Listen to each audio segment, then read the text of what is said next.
नमस्कार दोस्तों, आप पढ़ रहे हैं कक्षा 11वीं एनसीईआरटी इंग्लिश, जिसमें आज हम पढ़ेंगे स्नैपशॉट्स बुक का lesson 8 the tale of melon city. तो देखिए, इस लेसन के 9 इंपॉर्टेंट क्वेश्चन आंसर हम कर चुके हैं। आज हम मोस्ट इंपॉर्टेंट लॉन्ग टाइप का क्वेश्चन करने वाले हैं, तो ध्यान से समझना। एक ही क्वेश्चन करेंगे हम, ये बहुत मोस्ट इंपॉर्टेंट क्वेश्चन है लॉन्ग टाइप के लिए। क्वेश्चन क्या है देख लेते हैं। नैरेट यानी होता है वर्णन करना या बखान करना, बयान करना। तो नैरेट करना है, हमें वर्णन करना है the tale of melon city. ये जो पार्ट है the tale of melon city, इसका हमें वर्णन करना है in your own words. Own यानी स्वयं या खुद को कहा जाता है, तो अपने खुद के शब्दों में हमें इसका वर्णन करना है इस चैप्टर का। तो देखिए क्वेश्चन क्या है, the tale of melon city को अपने स्वयं के शब्दों में वर्णन कीजिए। तो देखिए, ये पूरा चैप्टर हम आपको समझा चुके हैं, वही पूरा आपको इसमें लिख देना है। तो देखिए, हमने आपको क्या क्या बताया था कि एक राजा होता है जो कि न्यायप्रिय राजा और सौम्य राजा होता है। एक बार वो आदेश देता है कि एक मेहराब बनाया जाए या मेहराब बन जाता है, उसके बाद वो उसके नीचे से सवार होके निकलता है, तो उसका ताज जो मुकुट था वो नीचे गिर जाता है। इसे राजा जो है अपमान समझता है, और इसके लिए सबसे पहले वो निर्माता करने वाले मुखिया को बुलाता है और उसके लिए कहता है हम तुम्हें फांसी की सजा दे देंगे। तो वो कहता है इसमें हमारी कोई गलती नहीं है, इसमें जो है मजदूरों की गलती है। और मजदूर फिर कह देते हैं इसमें ईंटों की साइज गलत थी, तो इसके लिए जो है राजमिस्त्री जिम्मेदार है। और राजमिस्त्री कह देते हैं कि इसके लिए वास्तुकार या शिल्पकार जिम्मेदार हैं। और शिल्पकार फिर कह देता है कि आपने ही कहा था कुछ संशोधन कीजिए, तो हमने संशोधन किए, इसलिए इसमें हमारी कोई गलती नहीं है। राजा भ्रमित हो जाता है। फिर वो एक बुद्धिमान आदमी को बुलाता है। बुद्धिमान आदमी आता है, वो सलाह देता है, देखिए दोषी को सजा मिलनी चाहिए, आपका ताज नीचे गिरा है जो कि इस मेहराब ने गिराया है, उसे ही फांसी दे दीजिए। ऐसी घटना आगे चलती जाती है और फाइनली अंत में जो है राजा को ही फांसी दे दी जाती है। तो देखिए, यही सब हमें इस आंसर में बताना पड़ेगा। तो देखिए, आंसर बताया गया है कि जो पोयम है the tale of melon city, इसके जो कवि हैं विक्रम सेठ एक न्यायप्रिय एवं एक सौम्य राजा के बारे में वर्णन करते हैं। राजा एक मेहराब बनाने का आदेश देते हैं। एक दिन जब राजा जो है उस मेहराब के नीचे से सवार होकर निकलते हैं, तो उनका क्राउन नीचे गिर जाता है। क्यों गिर जाता है? क्योंकि मेहराब जो है नीचा बना हुआ था। राजा इसे एक अपमान समझते हैं और इसके लिए जो निर्माता थे उनके प्रमुख को फांसी देने का वो फैसला करते हैं। अब फिर क्या होता है, जो निर्माताओं का प्रमुख है वो कहता है इसमें हमारी कोई गलती नहीं, वो मजदूरों को दोषी ठहरा देता है। फिर बाद में मजदूर तर्क देते हैं कि इसमें हमारी कोई गलती नहीं है, ईंटों की साइज ही गलत थी। तो फिर क्या होता है, राजा जो है इसके लिए राजमिस्त्रियों को फांसी देने का फैसला लेते हैं और राजमिस्त्री जो है वास्तुकार या शिल्पकार को दोषी बता देते हैं। और फिर जो है अब राजा भ्रमित हो जाते हैं कि आखिर क्या किया जाए, और जो है एक बुद्धिमान आदमी को बुलाते हैं। बुद्धिमान आदमी कहता है कि जो है मेहराब ही असली दोषी है, उसे ही फांसी दे देना चाहिए। वहां के नागरिक जो थे वो चाहते थे किसी ना किसी को तो फांसी दे दी जाए, लेकिन राजा को समझ नहीं आता है। और फिर कुछ ऐसा होता है कि अंततः राजा को ही फांसी दे दी जाती है।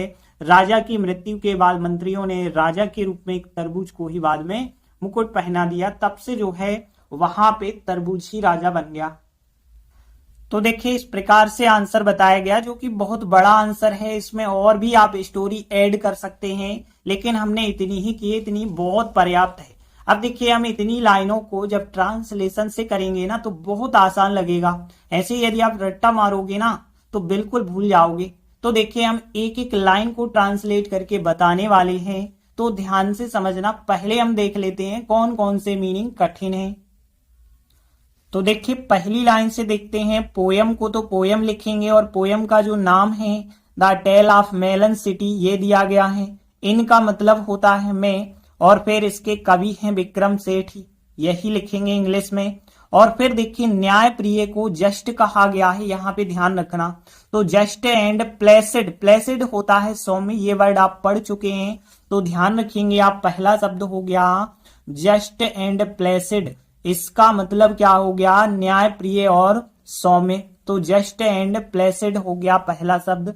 किंग यानी राजा, अबाउट यानी के बारे में, और फिर वर्णन करना होता है डिस्क्राइब। तो देखिए पहली लाइन में कोई भी कठिन वर्ड नहीं है। जस्ट एंड प्लेसिड न्याय प्रिय एवं सौम्य के लिए हो जाएगा, डिस्क्राइब वर्णन करना हो जाएगा।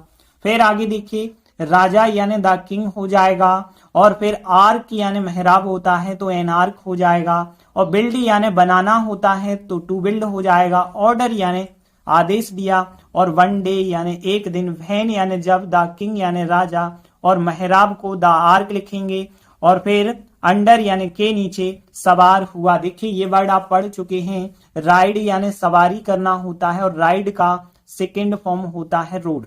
तो यहाँ पे रोड हो जाएगा, सवार हुआ। उसका क्राउन नीचे गिर गया यानी हिज क्राउन हो जाएगा। और फिर नीचे को ओ डबल एफ ऑफ आप पढ़ चुके हैं। और फिर फाल होता है गिरना, फाल का सेकेंड फॉर्म हो जाएगा फेल। और फिर बिकॉज यानी क्योंकि, द आर्क मेहराब, बहुत नीचा यानी था, टू लो हम ये वर्ड पढ़ चुके हैं। तो टू लो का मतलब बहुत नीचा, और बिल्ट यानी बना था, तो ये वर्ड आप पढ़ चुके हैं। फिर आगे देखिए उसे यह एक अपमान लगा। अपमान यानी डिसग्रेस होता है, ध्यान रखना। तो डिसग्रेस का मतलब होता है अपमान, तो डिसग्रेस आप ध्यान रखेंगे, अपमान। और लगा यानी महसूस हुआ, तो फील कह सकते हैं, फील का सेकंड फॉर्म फेल्ट हो जाएगा। इट यानी यह, और उसे यानी राजा को तो ही हो जाएगा। एंड ही और उसने यानी राजा ने, जो निर्माताओं का प्रमुख था यानी the chief of the builders, ये वर्ड आप पढ़ चुके हैं। फांसी देना हैंग होता है, हैंग यानी फांसी देना। और डिसाइड किया यानी कि फैसला किया, डिसाइड का सेकंड फॉर्म डिसाइडेड होता है। फिर देखिए निर्माताओं के प्रमुख ने यानी कि द चीफ ऑफ बिल्डर्स हो जाएगा। और वर्कमैन यानी मजदूरों को, और दोषी ठहराना ब्लेम होता है, जो कि आपको पता होगा। तो BLAME होता है ब्लेम, सेकंड फॉर्म ब्लेम्ड। इसके बाद देखिए मजदूरों ने, द वर्कमैन मजदूरों ने, और आर्ग्यू होता है तर्क देना, ये वर्ड आप पढ़ चुके हैं। इसका सेकंड फॉर्म आर्ग्यूड हो जाएगा। दैट की ईंटों की size, the size of BRICS यानी ब्रिक्स होती हैं ईंटें, ये भी आप पढ़ चुके हैं, द साइज ऑफ ब्रिक्स। और रॉन्ग यानी गलत होता है। फिर आगे देखिए तो राजा ने, द किंग राजा ने राजमिस्त्रियों को मेसन्स कहा था, आपको ध्यान होगा, द मेसन्स यानी राजमिस्त्रियों को। फांसी देना यानी कि हैंग होता है, फांसी लटकाना, फांसी देना। और डिसाइड यानी फैसला करना, राजमिस्त्रियों को द मेसन्स हो जाएगा। और फिर वास्तुकार को आर्किटेक्ट कहा जाता है, आर्किटेक्ट यानी वास्तुकार। और फिर ब्लेम यानी दोषी ठहराना। तो यहाँ पे ध्यान रखना, आर्किटेक्ट यानी वास्तुकार या शिल्पकार, और ब्लेम यानी दोषी ठहराना, और द मेसन्स यानी राजमिस्त्रियों को। फिर इसके बाद देखिए राजा भ्रमित था यानी कंफ्यूज्ड कह सकते हैं, भ्रमित, confused. The king confused. Hence यानी होता है अतः, तो हैंस आप ध्यान रखेंगे, HENCE होता है हैंस। और फिर उसने यानी ही। और फिर आ वाइज मैन, एक बुद्धिमान आदमी को। कॉल्ड यानी बुलाया, कॉल होता है बुलाना, सेकंड फॉर्म कॉल्ड हो जाएगा। और फिर बुद्धिमान आदमी, द वाइज मैन कह सकते हैं, जो बुद्धिमान आदमी था। उसने सेड यानी कहा, से होता है कहना, से का सेकंड फॉर्म सेड हो जाएगा। दैट यानी की हो जाएगा। फिर देखिए वह मेहराब यानी द आर्क हो जाएगा। रियल यानी असली, और कल्प्रिट यानी होता है दोषी। तो ये वर्ड ध्यान रखेंगे, CUL होता है PRIT, कल्प्रिट। तो कल्प्रिट यानी दोषी होता है, रियल कल्प्रिट कह सकते हैं, असली दोषी। सो यानी इसलिए, उसे ही फांसी देना चाहिए, उसे यानी कि उस मेहराब को तो इट कहेंगे। फांसी देना आप जानते हैं हैंग होता है। और फिर चाहिए यानी शुड या मस्ट लगा के आप बना सकते हैं। फिर देखिए नागरिक यानी सिटीजन्स होता है, नागरिक चाहते थे यानी वांट होता, वांट का सेकंड फॉर्म वांटेड। संबन यानी किसी को तो, और फांसी देना यानी कि हैंग करना होता है। एंड अल्टीमेटली यानी कि अंततः होता है, तो अल्टीमेटली आप ध्यान रखेंगे। तो अल्टीमेटली का मतलब हो जाएगा अंततः राजा को यानी द किंग को फांसी दी गई, यानी कि हैंग करना होता है, फांसी लटकाना, सेकंड फॉर्म या थर्ड फॉर्म हैंग्ड हो जाएगा। फिर देखिए राजा की मृत्यु के बाद after the death of the king हो जाएगा। मंत्रियों ने, द मिनिस्टर्स ने, और किंग यानी राजा एज यानी के रूप में आमेला ने एक तरबूज को, और फिर मुकुट पहना दिया। देखिए मुकुट पहनाना ये वर्ड भी आप पढ़ चुके हैं। क्राउन, क्राउन यानी मुकुट होता है, और क्राउन एक क्रिया भी है मुकुट पहनाना, तो क्राउंड हो जाएगा यानी मुकुट पहना दिया। तो कितने वर्ड यहाँ पे मिले हैं जो कि कठिन है। जस्ट एंड प्लेसिड, न्याय प्रिय एवं सौम्य।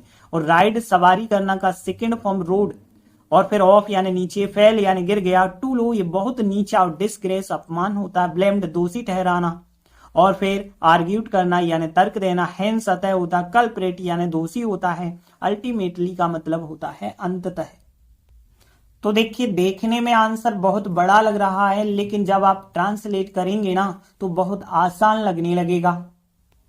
तो देखिए पहली लाइन यदि हम देखें तो poem the tale of melon city में, तो देखिए प्रीपोजिशन पहले लिखी जाती है, तो हम लिखेंगे in the poem the tale of melon city, और फिर इसके बाद विक्रम सेठ एक न्यायप्रिय एवं सौम्य राजा के बारे में वर्णन करते हैं, प्रेजेंट सिंपल, तो सबसे पहले विक्रम सेठ लिखेंगे, फिर वर्णन करते हैं यानी डिस्क्राइब होता है, प्रेजेंट सिंपल है तो डिस्क्राइब्स वर्णन करते हैं, और फिर अबाउट यानी के बारे में, और किसके बारे में, आप जस्ट एंड प्लेसिड किंग के बारे में, तो फिर आर्टिकल आ लिख देते हैं, ए आर्टिकल, और फिर जस्ट न्यायप्रिय एवं प्लेसिड किंग हो जाएगा।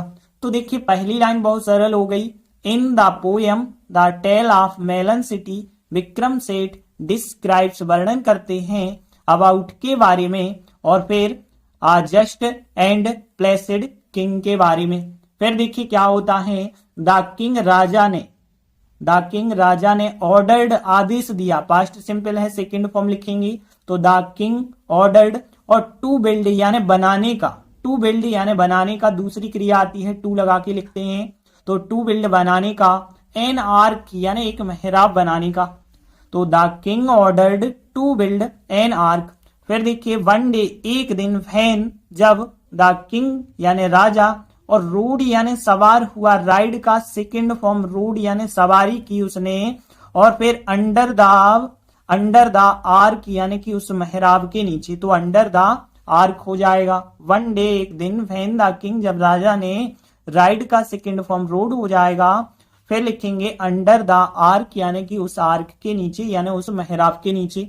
तो फिर क्या होता है, हिज क्राउन यानी कि उसका मुकुट, हिज क्राउन, फेल यानी गिर गया, और ओ डबल एफ ऑफ यानी नीचे, हिज क्राउन फेल ऑफ नीचे गिर गया, बिकॉज क्योंकि, द आर्क क्योंकि जो मेहराब था, बिकॉज द आर्क, फिर वाज सहायक क्रिया लगाएंगे, और फिर इसके बाद बिल्ट यानी बना था, और टू लो यानी बहुत नीचा बना था, तो because the arch was built too low यानी बहुत नीचा बना था।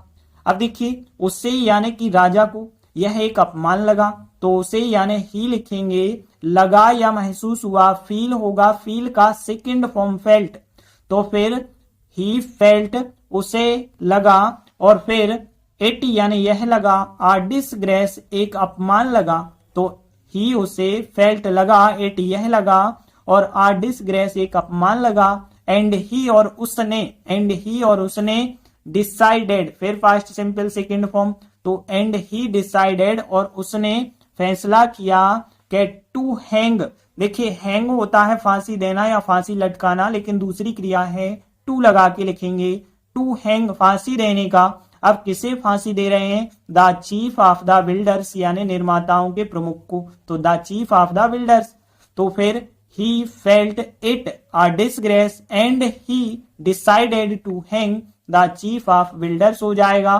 फिर आगे देखिए निर्माताओं के प्रमुख ने यानी द चीफ ऑफ बिल्डर्स जो हैं उनने ब्लेम्ड यानी कि दोषी ठहरा दिया द वर्कमैन यानी कि मजदूरों को, तो यहाँ पे द चीफ ऑफ बिल्डर्स जो हैं उनने ब्लेम्ड किया है द वर्कमैन मजदूरों को, और जो मजदूर हैं द वर्कमैन उनने आर्ग्यूड यानी तर्क दिया, दैट यानी कि, और फिर ईंटों की size, the size of BRICS was सहायक क्रिया, और फिर इसके बाद रॉन्ग यानी कि गलत, तो यहाँ पे द वर्कमैन आर्ग्यूड किया उनने दैट की द साइज ऑफ ब्रिक्स यानी कि ईंटों की साइज वाज रॉन्ग यानी कि गलत थी।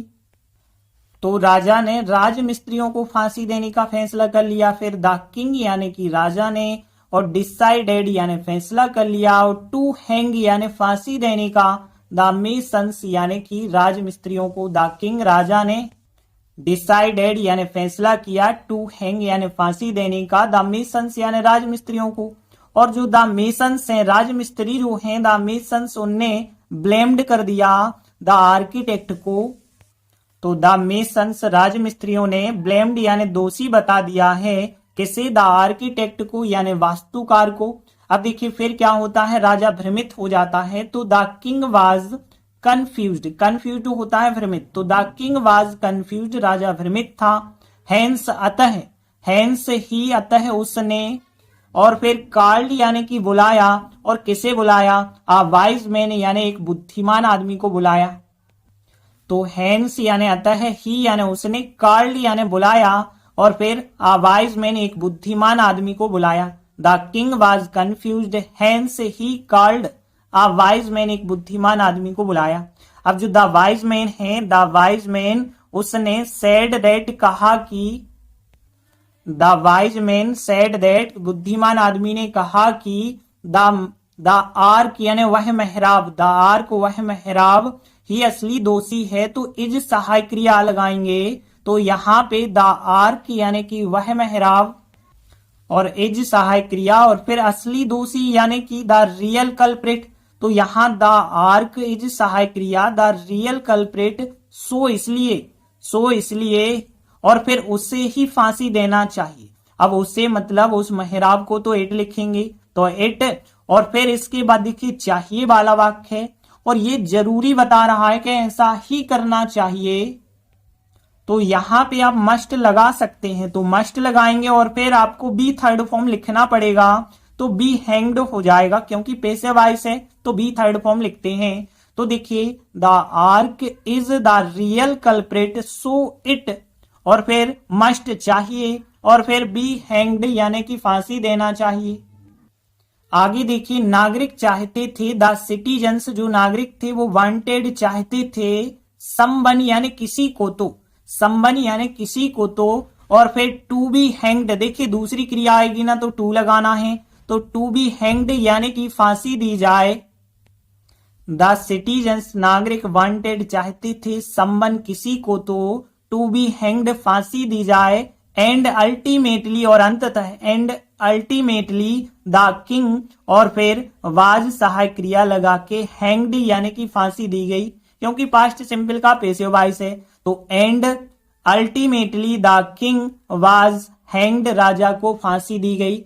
फिर देखिए राजा की मृत्यु के बाद यानी after the death of the king, राजा की मृत्यु के बाद द मिनिस्टर्स जो मंत्री थे उनने क्राउंड यानी मुकुट पहना दिया, और फिर आ मेलन यानी एक तरबूज को, एज द किंग यानी कि राजा के रूप में। तो यहाँ after the death of the king the ministers ने क्राउंड यानी मुकुट पहना दिया, मेलन एक तरबूज को, एज द किंग यानी राजा के रूप में। एक बार पूरा आंसर रिपीट कर लेते हैं। तो देखिए यहां in the poem the tale of melon city, Vikram Seth describes about a just and placid king. The king ordered to build an arch. One day when the king rode under the arch, his crown fell off because the arch was built too low, और फिर he felt it a disgrace, and he और उसने decided फैसला किया, to hang फांसी देने का, the chief of the builders, और फिर द चीफ ऑफ द जो बिल्डर्स हैं उनने ब्लेम्ड किया द वर्कमैन मजदूरों को, और द वर्कमैन मजदूरों ने आर्ग्यूड किया दैट की द साइज ऑफ ब्रिक्स यानी ईंटों की साइज वाज रॉन्ग यानी गलत थी, और फिर द किंग राजा ने जो है डिसाइडेड किया टू हैंग फांसी देने का द मेसन्स राजमिस्त्रियों को, और द मेसन्स जो राजमिस्त्री हैं उन्हें ब्लेम्ड कर दिया द आर्किटेक्ट को। और फिर इसके बाद द किंग वाज कंफ्यूज्ड, राजा भ्रमित था। हैंस ही अतः उसने, कॉल्ड बुलाया, वाइज मैन एक बुद्धिमान आदमी को बुलाया। द वाइज मैन जो बुद्धिमान आदमी है उसने सेड दैट कहा कि the arc is the real culprit so it must be hanged, उसे फांसी दे देना चाहिए। द सिटीजन्स नागरिक वांटेड चाहते थे, समवन किसी को, तो टू बी हैंग्ड फांसी दी जाए। एंड अल्टीमेटली और अंततः द किंग वाज हैंग्ड, राजा को फांसी दी गई। और फिर after the death of the king the ministers जो है उन्हें क्राउंड कर दिया, मुकुट पहना दिया, आ मेलन एक तरबूज को, एज द किंग यानी राजा के रूप में। तो देखिए इस प्रकार से हमारा आंसर बन जाएगा। देखिए ये आंसर बड़ा जरूर है, लेकिन यदि आप ट्रांसलेशन के माध्यम से करेंगे ना तो आंसर आप बना के भी लिख सकते हैं। जरूरी नहीं है कि जो हमने लिखा है वही आप लिखें, आप कोई भी लाइनें इस चैप्टर की जोड़ते जाएंगे तो भी आंसर आपका सही माना जाएगा। तो इस आंसर को आप ट्रांसलेशन के माध्यम से ही समझें, तभी ये आंसर आपसे आसानी से बन पाएगा। बाकी और भी जो भी लॉन्ग टाइप के क्वेश्चन बचे होंगे हम आगे की वीडियो में करा देंगे। तब तक के लिए धन्यवाद।